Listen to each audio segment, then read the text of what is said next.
This episode is brought to you by Indeed. Stop waiting around for the perfect candidate. Instead, use Indeed sponsored jobs to find the right people with the right skills fast. It's a simple way to make sure your listing is the first candidates see. According to Indeed data, sponsored jobs have 4 times more applicants than non-sponsored jobs. So go build your dream team today with Indeed. Get a $75 sponsored job credit at Indeed.com/podcast. Terms and conditions apply. Don't chew on that, Max. Cooper loves that chew too. Oh, now he's into Cooper's food. Wow, he is loving it. What do you feed Cooper? Blue Buffalo Life Protection Formula. He never leaves a crumb. I love it because it's made with high-quality protein, nutrient-rich fruits and veggies, and wholesome whole grains. Looks like we're switching to Blue.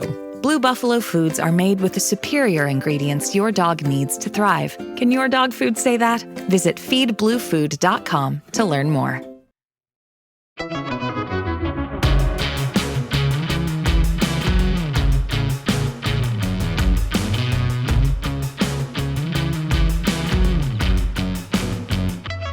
What's up, y'all? It's your host, Will, coming back for another episode of the HuntStand podcast.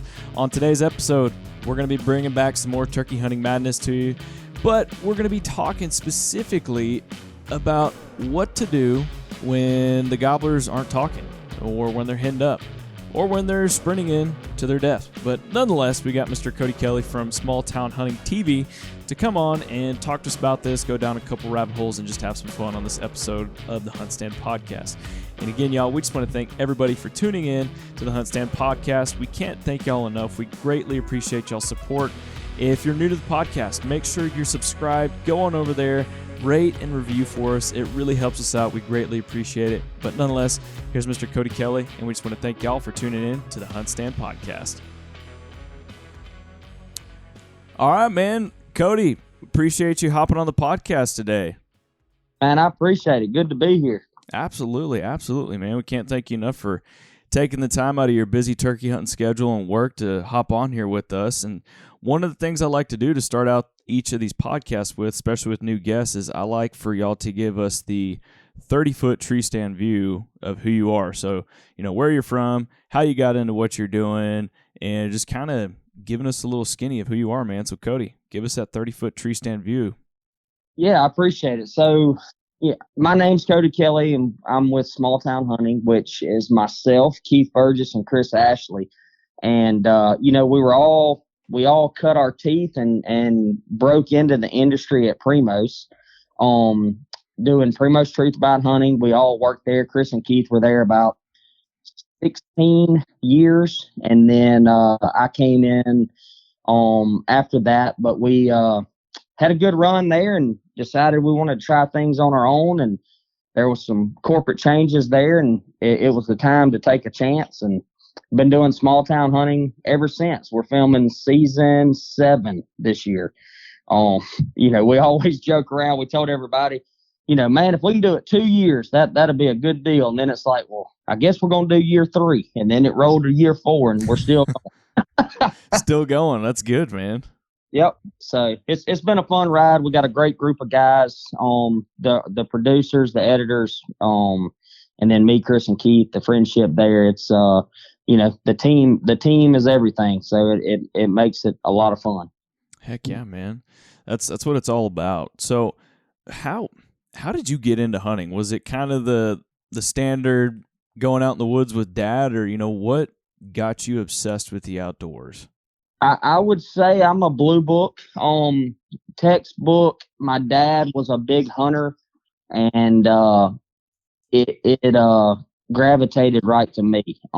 It started out, he always tells everybody he gets a big kick out of it. I was not a morning hunter, and he never pushed that envelope starting out, because that was the time he got to hunt, and he said he killed a lot less animals when I started going with him in the afternoons.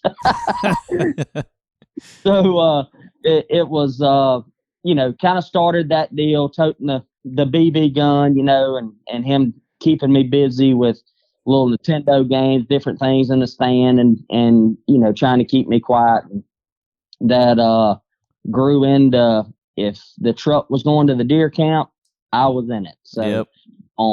and the stories from the deer camps and hunting with him, they're still my top memories. Even after traveling all across the country, and we have done some dumb things and learned a lot. Haven't we all, man? Yep.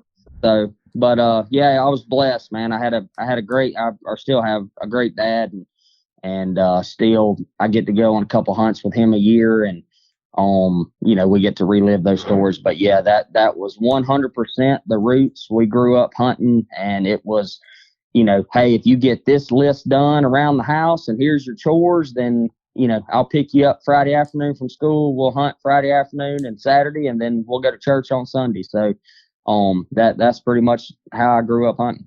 I love it, man. So did you have that Red Ryder BB in the blind with you too before you could shoot? Oh yeah, for sure. And not knowing it until years later, it was empty. It was full at the house and empty in the stand. and you thought you were there for backup for your dad in case a deer got up, right? 100%.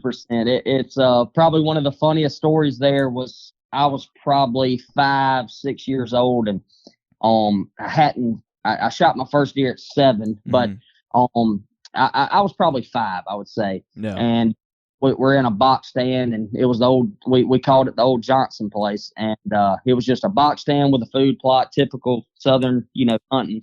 Yep. And he would always wake me up, when deer started coming out. Well, that always worked good until the shooter was the first deer in the field.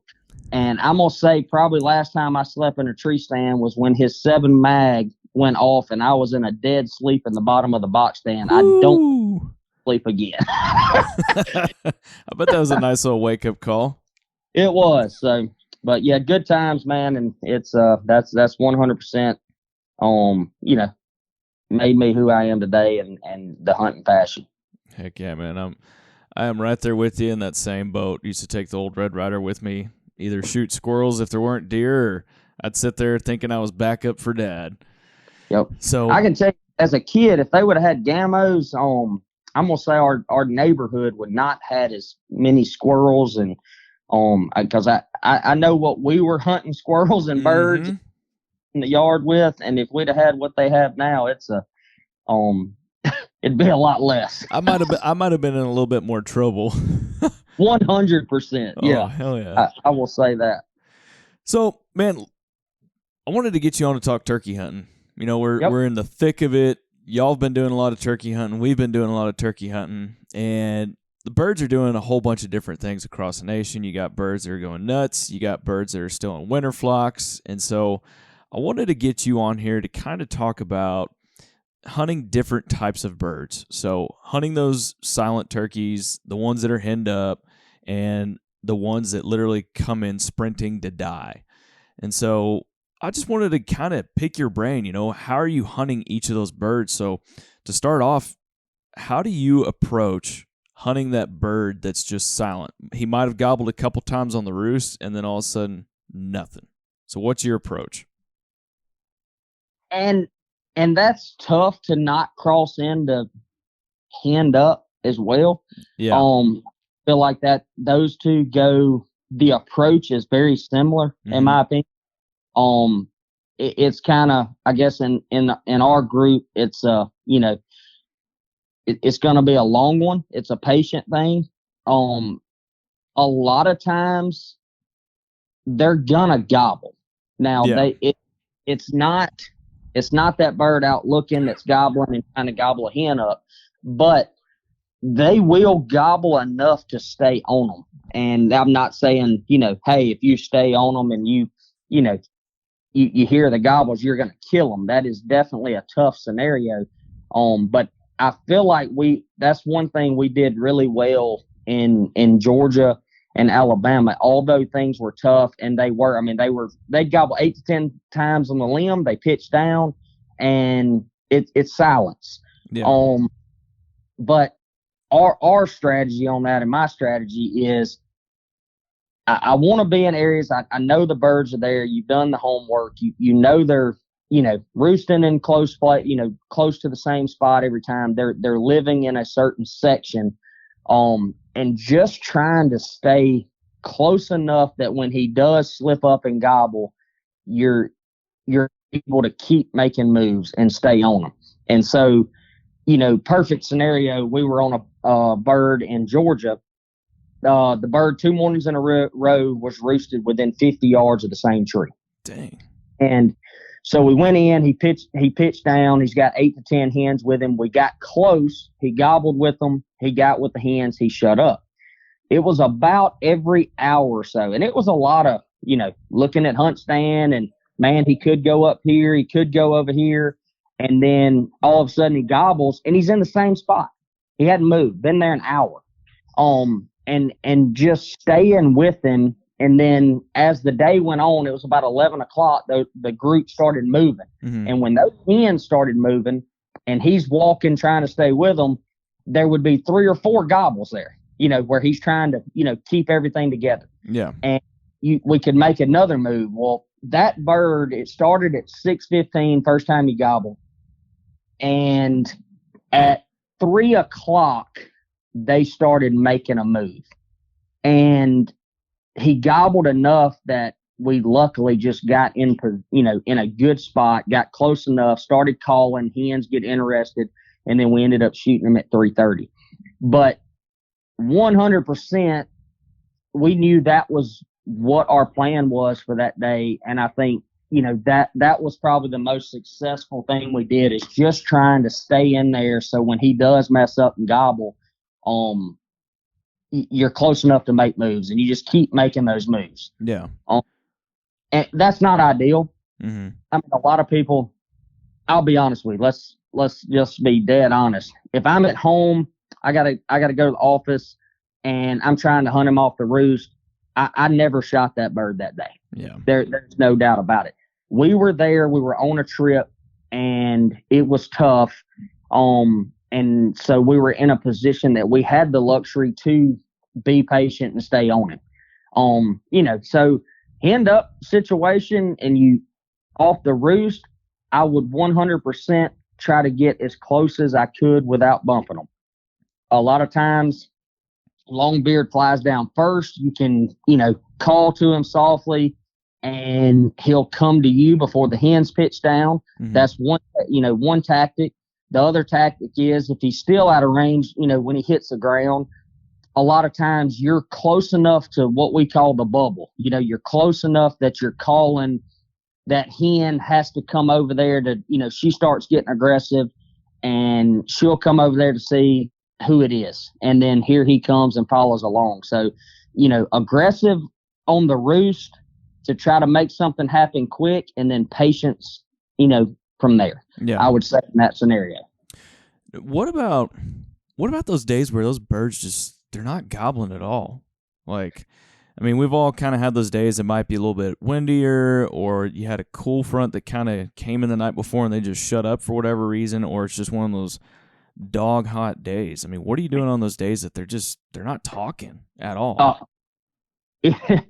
Probably what everybody else is doing. If you're still on them, you just feel like you're bumping birds, or you go around a curve, you just called 200 yards prior, and then you go around the curve and there he is with 5 hens, or there he is, and for whatever reason he's not gobbling.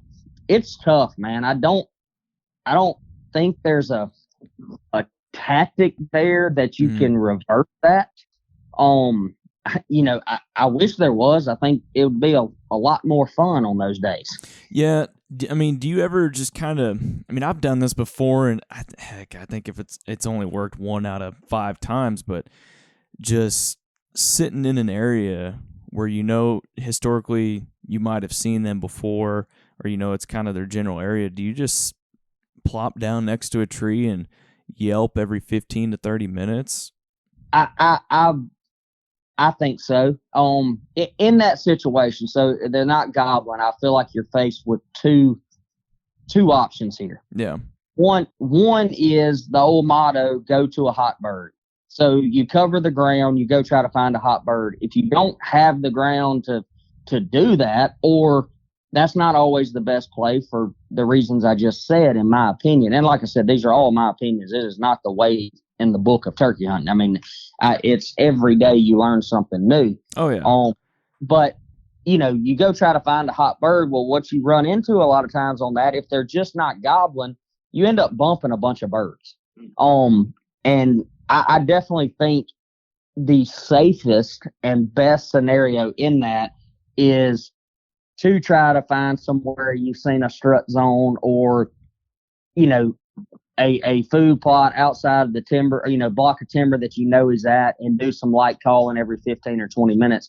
And I think that goes back to a lot of times what we were talking about, staying on a bird. You may have not started at that spot, but next thing you know, you've been there 2 hours and he fires off on that one crow that one time. And you're like, hey, he's over here. And that totally changes your game plan. And a lot of times you sit there for 3 or 4 hours and you never hear anything. You never see anything. It is tough. That's worst case scenario of turkey hunting is when they're not gobbling. Yeah. It's never fun. Never easy.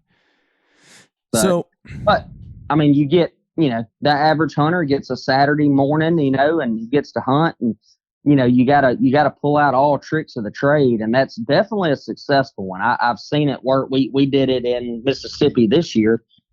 We had a spot. We had trail cam pictures of 2 longbeards, 1 picture. And so we go over there. We kept trying to strike them. We'd pull in. It was a small piece, 50 acres. And it was kind of food plot or bust, really. Yeah. And so we eased in there. We'd yelp, we'd check. We never struck anything. And it was one of the days exactly what you're talking about. We have hit everything that we could hit, and we haven't heard a bird since fly down. And so we made a decision. We're like, hey, we had pictures of them. Let's just go sit in the food plot, be patient, do some light calling every 15, 20 minutes and see if anything happens. And, either we hear them fly up and have a plan for in the morning. So we sit there. We went in at 3:15 and we sat there all day, every 20 minutes hitting, different sequences, and every now and then get aggressive and cut, try to strike one, do that all afternoon. And at 6:40, we yelped and they gobbled at 200 yards. And we've been there for 3 hours, nothing, haven't seen, heard anything. And in 5 minutes, they were jumping on the decoy and we shot them. But so that's the exact scenario you're talking about. We have, there was nothing gobbling anywhere.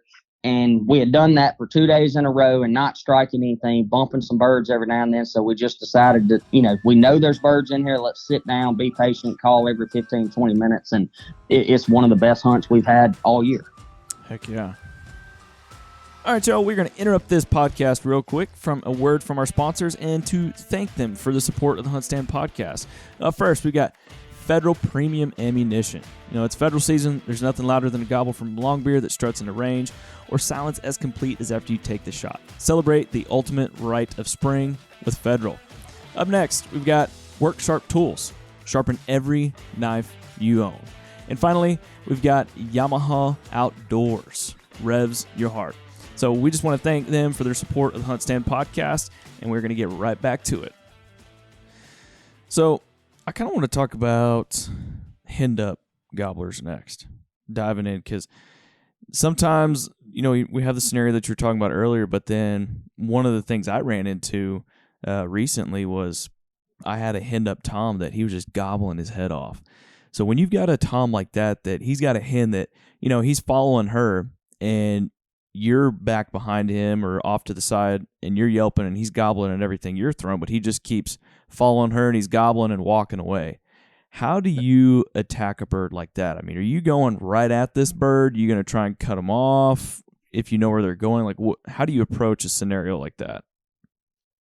In my experience, and I know it's you get into the controversial, subjects of decoys, no decoys. In my experience, the most successful tactic there is to get in a position to bust into that bubble. And we always term the bubble inside, 80 to 100 yards that you become a threat. A lot of people, they got a strut and decoy out. and they said, and we've done it. You only got one play. You sit on the edge of a field. They fly down at 200 yards. You call to them. They gobble, gobble, gobble, gobble. They got 3 or 4 hens with them, and they go the other way. And they're like, well, they didn't come to the strutter. Well, it wasn't a threat. It wasn't in the bubble. He's watching him, but it never got inside that 80 to 100 yards. So, if I could ever get in a position, whether it's cutting them off or getting to where they're headed or trying to get in a position to have a setup with a strut and decoy inside that 80 to 100 yards, I feel like majority of the time they will break because they're if you bounce to the no decoy section, then I think you're limited to really trying to outsmart and know the lay, studying, and I'm not throwing it out as product pimping or anything like that, but I mean, I hunt. It's crazy. You hunt, one hand on your mouth yelping and the other hand's on the map, and it's constantly studying. Hey, they're headed this direction. There's a small food plot up there. There's this, and constantly studying that. And I think, in the scenario you're talking about with no decoys, that is key, trying to figure out where their next move is. And I also still think the bubble works on, making the hen mad. She starts coming, she starts and yelping, and you're getting aggressive with her and making her break that line where it brings him into range. I was about to say, that was my next question, was, are you trying to really piss her off? Because I've had it before where either the hen will just go even faster to pull him away from you, or she gets pissed and all of a sudden you've got a hen in your lap. Yep, and I think it's a 50-50 deal there. I wish I could know how to shift those odds, but you're exactly right. At the point she starts answering you, it's either going to go really good or really bad. Yeah. And it's always that scenario that you play it in your head that you're like, well, I'm not going to get aggressive with her because then she's going to drag him off. And then you do it anyway. But you're 100% right. And a lot of times she starts all that, cutting and she's mad, you're cutting back, and she's getting closer. And the next thing you know, she's like, all right, I'm out. And then it's like at that point when she leaves and she shuts up, he shuts up, and it's, you don't hear you don't even know where they went. Yeah. It's just a disappearing act. But in that scenario, I think I'm always probably going to play the odds that she might get pissed off or mad enough to come all the way in there looking, and you end up getting a shot at it. But it is far from 100%. Yeah. Like I had that same thing happen to me 2 mornings ago. In fact, I had this tom that he was gobbling his head off in this opening that I knew was up in front of me, and I get sat down, and this hen walks out in front of me about 80 yards, and she starts going up the hill, and he's gobbling his head off, walking away with her, gobbling, and I knew they had finally gotten to a point where they couldn't see me if I moved, and I knew which way they were going because he was gobbling like a madman. And so I pretty much just went straight at him, sat down again, and started calling, and then all of a sudden he started coming back to me. So I think either she got scared of me and left, or said, screw this, I'm gone, I'm not going to deal with that, you can have her, kind of deal. That's right. Yeah. So, and that's what I mean. I think if you get the situation where they're communicating, you're playing the aggressive approach and doing what you did, moving into that, getting into the bubble where whatever happened, and you'll never know whether she left or you got close enough that he said, you know what, I'm gonna try to bring this one along too. I don't know what happens then. I wish I did. Same. But a lot of times, I mean, it works. It does. So one of the things I know listeners are probably going to ask is like, okay, you're talking about pissing a hen off. What are you doing to make her mad? Like, what kind of calling are you throwing at her to tick her off? At that point, whatever she does, I'm trying to do it one step further. And you can kind of, when that scenario, when you yelp and all of a sudden she yelps back, and then you yelp and throw, a yelp, cut, yelp, and she does yelp, cut, yelp. And at that point, I'm not trying to go over the top and just go crazy. I'm just trying to do exactly what she's doing and maybe one extra step. Yeah. And just trying to keep the same level. Because I've seen a lot of times that when if she kind of just starts yelping and you start cutting crazy, it doesn't get into that back and forth stuff. She just kind of like, all right, I'm not that mad about it. Yeah. It's really just really mimicking exactly what she's doing. I've had the best success like that. Mimicking her and just cutting her off. That's right. Exactly. Got it. Yeah. It's kind of funny going down a rabbit hole on this one, but you've elk hunted before, haven't you? Correct. Yeah. So I find it kind of funny, or not necessarily funny, but how there's so many similarities between elk hunting and turkey hunting. Like, absolutely. It's hilarious. And I mean, obviously I'm going to save elk talk for later in the year, but it's just the parallels that are there. It's kind of cool to hear like what we're talking about. Like, oh yeah, this can apply to the same thing.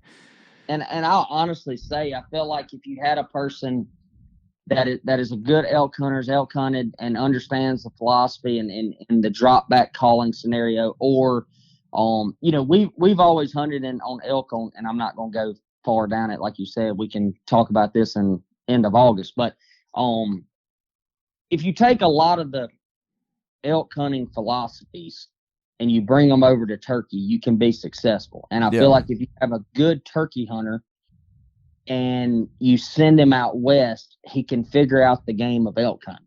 Oh yeah. There is very, very a lot of similarities there. The challenge bugling to a bull, and there's a lot of similarities. Only difference is you got to worry about thermals and wind with the elk. Yeah, I will say now, if a turkey could smell, I don't know if you could kill him. That'd be the hardest dang animal to kill. I 100% agree with that. There is no doubt. We've said it all along. If a turkey could smell like an elk, it is. I don't know. We wouldn't be worried about turkey population. They'd be everywhere. Oh yeah. They'd be everywhere. They'd be in my backyard. They'd be roosting in my trees. Exactly. So, next type of bird I want to talk about is the good gobbling bird. He's playing the game. He read the script, and he comes sprinting in. I mean, obviously, you're going to kill him the best you can, but what does that scenario look like for you? When the time is right, the birds are just going nuts. Are you using decoys? What kind of calling are you doing? Like, what's the perfect turkey hunting day for you look like? I mean, textbook, when you throw decoys in the mix, you have a lot of questions. Hey, is this a subordinate bird? Has he had his tail whipped? When you have birds responding and coming to calls, I think that's like kind of back to your deal. That's the optimal day of elk hunting. You're catching the right bird in the right situation. And textbook hunt for me is strike a bird, you move up to get closer, you strike him again, and you can tell he's closing the distance. And I want to go 50 yards or 20 or 30 yards further than the last yelp and sit down, and next thing you know, here he comes. That's textbook. Not trying to overdo it. I'm trying to shoot a turkey. Yeah. And that's textbook. And I think those hunts are what gets a lot of people hooked, and it's you stop or you've been walking, you strike him, and you're like, okay, well, he's 300 yards over there. Let me cut 100. So you cut 100, you yelp, and then it's that let me slide down the tree and sit down. Typically I'm going to try to push that extra 20 yards, and no decoys, no anything. He's coming to the last yelp. I've already cut 20 yards off that. He gets to 40 yards, and he's 20 yards from me. Yeah. So, that's textbook in my opinion.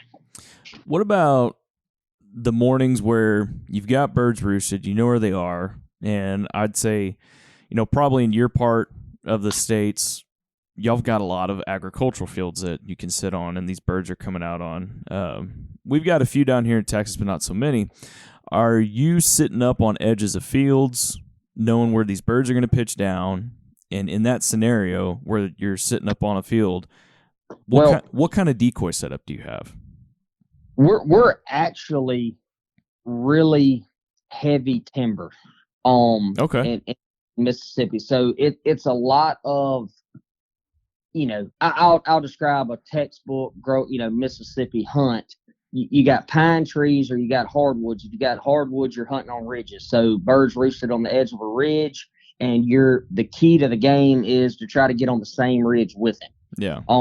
And then, the pines is going to be a pine plantation, and birds roosted on the creek, where they still have, they can only cut so far down to the creek. So you got some hardwoods roosted along the creek, and those birds you're trying to work them into the pines. But given what you're saying on a field, our